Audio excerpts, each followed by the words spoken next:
entramos a otra fase de la historia de la arqueología en Guatemala, y es precisamente la llegada ya de profesionales en arqueología.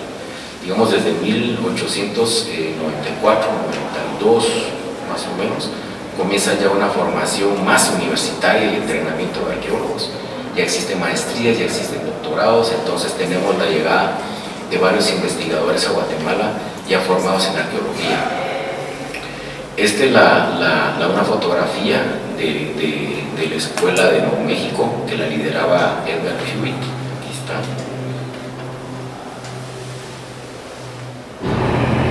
Edward Hewitt fue el que investigó Quiriguá entre 1912 y 1916, ¿verdad? Y trajo a sus estudiantes. Él era ya profesor en Nuevo México, en la escuela de Nuevo México. Entre los estudiantes aparecen ya algunos famosos conocidos, como Morley, que está aquí, ¿verdad? Nussbaum, que está por aquí, ¿verdad? Y lo interesante es la presencia de mujeres, ¿verdad? Ya en la práctica arqueológica y la investigación. Esto es importante porque también había un interés, digamos, femenino en relación a la arqueología y las ciencias, ¿verdad? Obviamente, saliéndome un poco del tema, Celia Nuttall fue una de las grandes arqueólogas en México, por algo se llama el Códice Nuttall, ¿verdad? Entonces las mujeres también tienen una presencia muy fuerte en la práctica arqueológica, ¿verdad? Desde 1910 la fotografía, ¿verdad? Los primeros inicios de Morley, digamos, como arqueólogo. Aquí ustedes ven los nombres, los menos localizados.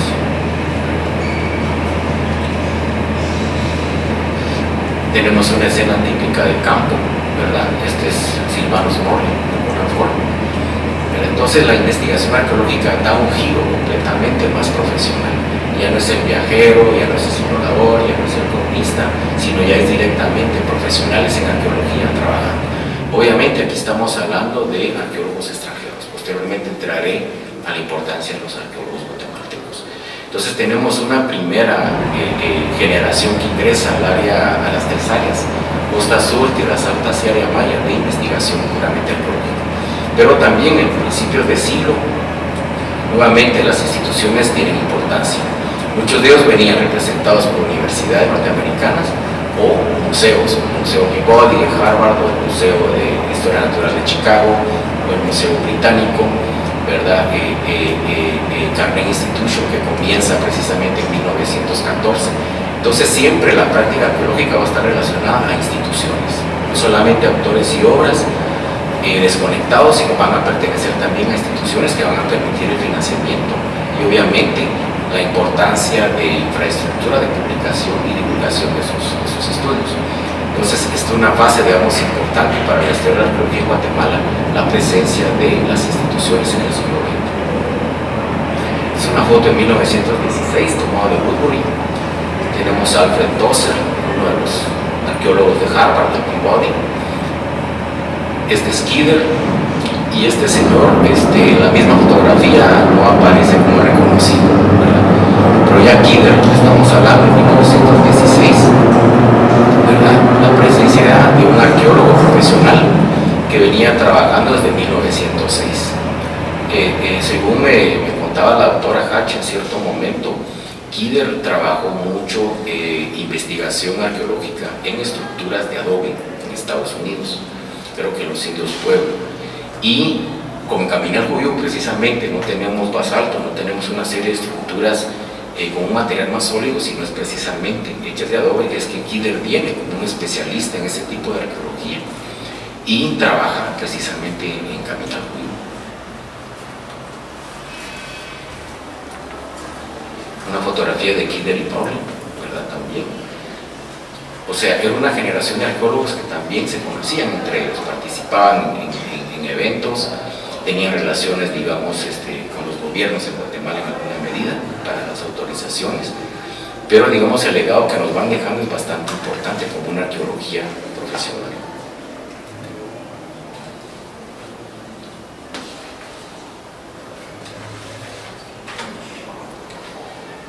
Según Sauroff, Willy y Sauroff, ellos proponen que entre 1914 y 1945 hay características específicas de la arqueología Entre ellas resalta la importancia de la estratigrafía, las fases cerámicas, las tipologías de materiales, áreas culturales, precisamente por la influencia geográfica, las seriaciones y cronologías.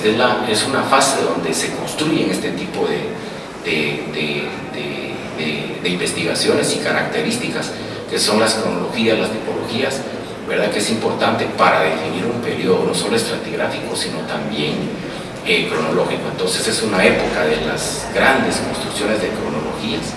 Existe en México, existe en Perú, existe en Bolivia, Paraguay. O sea, era una tendencia de la práctica arqueológica profesional en ese momento de la construcción de cronologías, que hasta la actualidad, pues, como arqueólogos, pues seguimos trabajando con cronologías, pero es precisamente una característica de una escuela de pensamiento, como sería la escuela de áreas geográficas de Boas, donde se le da importancia a este tipo de descripciones. Entonces, como les decía, la arqueología y los arqueólogos no podemos entenderlos también fuera de las instituciones, fuera del contexto histórico, sino también desde una perspectiva teórica de análisis. Este es un ejemplo de las primeras cronologías para el área maya. Es de Morley para 1920. En ese momento, digamos, él llamaba Viejo Imperio y Nuevo Imperio, ¿verdad? O sea, en ese momento se pensaba de que había habido un imperio, digamos, gobernando en el área maya. Era el pensamiento de la época, y eso es importante entenderlo porque son los recursos teóricos con que contaban en ese momento los arqueólogos. A veces es un poco injusto criticar a estos arqueólogos en el sentido de que no son entendidos dentro de ese contexto teórico que están manejando. Y además son los pioneros precisamente en la construcción de cronologías. Entonces, posteriormente todo esto fue cambiando con el tiempo, o sea, se fue indicando de que no existió un imperio maya, por así decirlo, pero tampoco vamos a dejar de lado estas cronologías importantes para ese momento.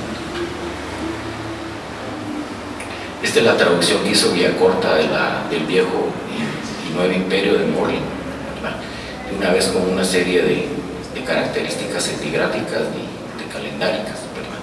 Obviamente, pues tenemos también una revolución de investigaciones también en Guatemala y obviamente Centroamérica, porque en Mesoamérica el concepto comienza a ampliarse más.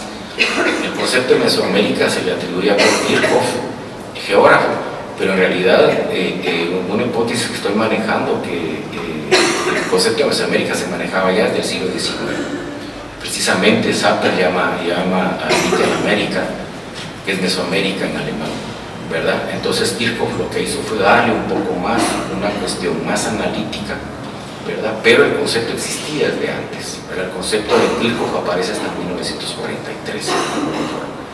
Sin embargo, ya Sapper y otros autores alemanes lo manejaban en el siglo XIX. Bueno, aquí tenemos no se mira acá, en la pantalla se ve. Este es Manuel Gamio, gran arqueólogo mexicano, que estuvo en Guatemala. Él estudió en Columbia entre 1909 y 1911 con Boas, precisamente. Fue su profesor y su instructor y su asesor de tesis en Columbia. Fue uno de los primeros doctores en arqueología mexicanos graduados en Estados Unidos. Y Gamio, prácticamente en la Escuela Geográfica de Boas, aprende la importancia de la estratigrafía, que era una de las características que les indicaba que Willy Sabloff menciona sobre este periodo. Y Gamio tuvo un problema, estuvo exilado en los años mitad de los 20, y en esa época vino a Guatemala. Precisamente es uno de los investigadores en Caminal Judío y es el primero que investiga la estratigrafía de Caminal Judío y propone ya una cuestión estratigráfica. En cambio, este trabajo fue publicado entre el 24 y el 27 en la Asociación de Arqueología de Estados Unidos. Estas son las excavaciones que él hizo en Caminal Judío, precisamente en la finca Miraflores, ¿verdad? Manuel Gamio es el que está aquí sentado, ¿verdad? Ya tiene sus investigaciones, ya tiene pozos, y hay una metodología de investigación arqueológica en relación a la estratigrafía de los años 20.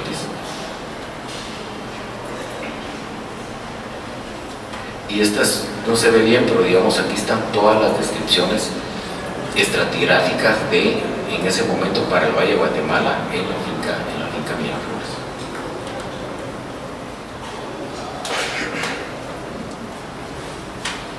Estas son fotografías tomadas de los informes de campo propiamente, son fotografías que no están publicadas directamente en libros, aunque posteriormente se han ido publicando, pero son fotos de informes. Los informes, esto los consulté en la Biblioteca de la Academia de Geografía e Historia. Ahí están los informes de Washington, casi todos, y fotografías originales. Entonces esta es una de las fotos, digamos, de este Bocop, que después se volvió el director del MARC, el Middle American Research de Tulane, ¿verdad? Tenemos a los hermanos Smith, que también trabajaron en alguna forma en Washington, fue uno de los primeros, ya con patrocinio de la Carnegie Institution, que en alguna forma trabajaron en Quiriguá, trabajaron en Chichén Itzá, trabajaron en Washington, en Caminal Juyú, ¿verdad? Obviamente en el área maya en sí. Entonces tenemos también la importancia de la Carnegie Institution, que promovió no solamente la arqueología, sino era una institución que manejaba etnología, lingüística, botánica, biología, arqueología y antropología en alguna medida. Entonces tenemos una herencia bastante importante de la institución Carnegie. Esta es una de las fotos de los informes de campo para el 35. Aparece Shuk, en alguna medida aparece Kider, y otra cosa importante, la esposa de Kider y la hija de Kider, ¿verdad? También mujeres participando en la arqueología desde temprana época. Robert Smith, este es uno de los días de petineros, ¿verdad? Y Edwin Shuk va a trabajar precisamente en la parte topográfica. Él ingresa, digamos, a Carnegie Institution como topógrafo, ¿verdad? Y es el que va a hacer una serie de planos muy importantes de las estructuras de Washington. Este cuadro es un poco para mostrar a través del concepto de generación, digamos, una generación de intelectuales nacionales y una generación pionera de propiamente arqueólogos con una formación profesional más fuerte. Obviamente aquí en los intelectuales es un concepto general, o sea, hay literatos, hay folcloristas, hay arqueólogos amateur, hay, digamos, antropólogos historiadores. O sea, tenemos una generación que prácticamente casi todos son de la llamada generación del 20. Que en alguna forma van a tener un contacto con todo este grupo, digamos, de arqueólogos, antropólogos, etnólogos, lingüistas extranjeros, y van a tener una participación bastante importante en la construcción ya entre los años 40 y 50 de una arqueología también más institucional y profesional. Este tipo de generaciones también nos permite entender no solo la comunicación, sino la importancia, porque de esta generación van a salir los precursores de la fundación del Instituto Indigenista Nacional en el 45 y del Instituto de Antropología e Historia en el 46. La Facultad de Humanidades también funda en el 46, donde va a aparecer el Departamento de Historia, ¿verdad? Que van a haber cursos de arqueología, y posteriormente va a derivar en la separación del Departamento de Historia y fundación de la Escuela de Historia, que es la que el doctor Carpio va a trabajar a partir de esa época. Entonces tenemos una generación también de construcción institucional, no solamente es una generación de intelectuales dedicados a la poesía, sino son constructores, y obviamente aquí entramos la importancia del nacionalismo, la construcción de identidades desde principios de siglo. Entre los arqueólogos definidos así, aunque algunos son amateurs, tenemos es que no se mira el pie de página aquí. Digamos, este es un plano de Chalchitán que lo diseñó Recinos Cruz, o sea, don Adrián Recinos trabajó también de alguna forma interesado en arqueología, es un diseño de ellos dos de 1913, ¿verdad?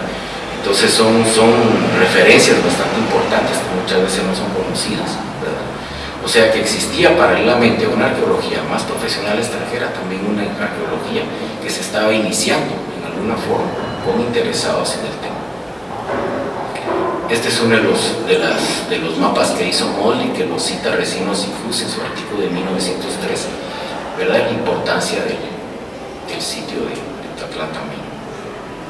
Tenemos también a don Antonio Villacorta, ¿verdad? Que fue arqueólogo amateur también en alguna medida con su hijo Carlos, ¿verdad? Y en su libro Arqueología Guatemalteca va a colocar una serie de investigaciones, incluso excavaciones que hicieron en ese momento, ¿verdad? Don Antonio Villacorta es uno de los miembros fundadores de la Sociedad de Geografía e Historia de Guatemala, hoy Academia, que permite también otra institución más, digamos, anterior al indigenista y al IDAE, que va a ser promovedora también, divulgadora de lo que es la arqueología, la antropología, la historia y otras artes y ciencias sociales. Villacorta, en alguna forma, fue presidente varios años de la Academia, fue ministro de Educación de Ubico. Eso le permitió el acceso a la tipografía nacional, por eso una serie de libros fueron publicados por la tipografía nacional entre los años 30 y 40, ¿verdad? Este es un diseño de una excavación que hizo Villacorta y su hijo, ¿verdad? Pero ya vemos, digamos, un conocimiento más de metodología de investigación debido al contacto con la generación de profesionales extranjeros, en este caso no norteamericanos. Entonces tenemos también estas referencias que nos dan a entender que hay una construcción también de un pensamiento arqueológico guatemalteco y también de una arqueología guatemalteca. Don Carlos Luna, también miembro de la Academia de Geografía e Historia, era también aficionado a la arqueología, tenía varios monumentos, ¿verdad? Tiene varios trabajos también escritos en la revista Anales. Una revista que es considerada la más antigua de Centroamérica y de Guatemala. Esperamos en el 24 cumple sus 100 años de estar siendo editada, y la Academia en el 23 cumple 100 años de estar funcionando como institución en Guatemala. Y don Carlos Luna hizo también varias investigaciones, también en el Valle de Gaminalco. Pasamos a don Gustavo Espinosa. Esta es una fotografía de los 60s. Don Gustavo Espinosa trabajaba en el Ministerio de Agricultura y fue a hacer un trabajo de agricultura a Guaytam y se encontró con montículos, ¿verdad? Y comenzó a hacer una serie de investigaciones, digamos, propiamente arqueológicas. Son diseños que él hizo, hay más, pero aquí solo coloqué estos dos. Entonces, don Gustavito después se interesa en la arqueología y se convierte en inspector, uno de los pocos inspectores de monumentos cuando se crea el IDAE en 1946, ¿verdad? Entonces hay un interés cada vez más en arqueología, pero todavía no podemos hablar de una arqueología profesional guatemalteca, ¿verdad? El doctor Navarrete hizo este trabajo en relación a las fichas de campo de don Gustavo Espinosa y también sobre su cuaderno de campo. O sea, don Gustavo dejó una serie de investigaciones arqueológicas, de las cuales lamentablemente son inéditas, y algunas se han perdido también. Y bueno, esta es una foto también de los años 60, de los años 50, perdón, donde están ya esa generación de arqueólogos, digamos, ya con un recorrido y trayectoria bastante importante en Guatemala y México y Mesoamérica de alguna forma, ¿verdad? Y en estos años, digamos también que en los años 40, en la época de la posguerra, es cuando se crea la Facultad de Humanidades del Departamento de Historia, y en el año 49 comienzan a crearse los primeros cursos de especialización en arqueología. Hay un plan de estudios que lo diseñó Kider, ¿verdad? Eran los profesores, era Kider, Heinrich Berlin y John Candy. Ellos fueron los primeros instructores de los interesados en arqueología. Entre el plan de estudio existían métodos de investigación 1 y 2, arqueología maya, arqueología mesoamérica, epigrafía incluso. Entonces aparecían ya una serie de cursos orientados más a la formación de arqueólogos, pero en este caso eran cursos de especialización o cursos de verano. Es en uno de estos cursos que el doctor Navarrete asiste, habla con Berlín, y a partir de ahí él es cuando él se traslada a estudiar a México. Entonces creo yo de que Luis Luján también participó en la cuestión esta arqueológica, y de alguna forma se estimularon algunos guatemaltecos en